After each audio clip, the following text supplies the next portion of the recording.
Bonjour à tous and welcome to Learn French with Vincent. This is Unité 1, leçon R.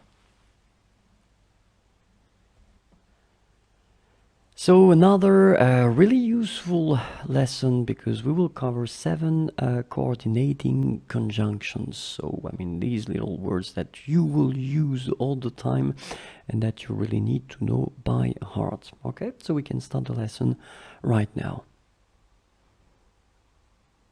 And et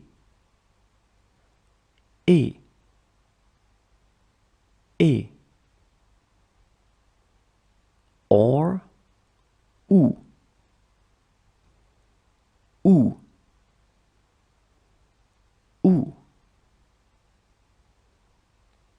either or soit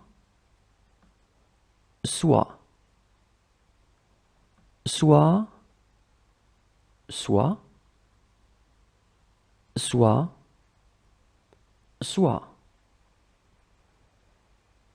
nor ni ni ni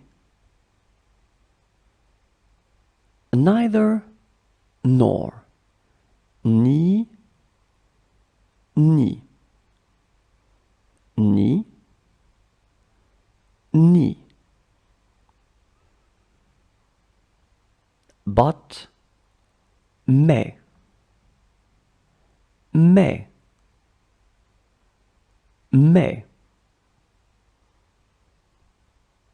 otherwise sinon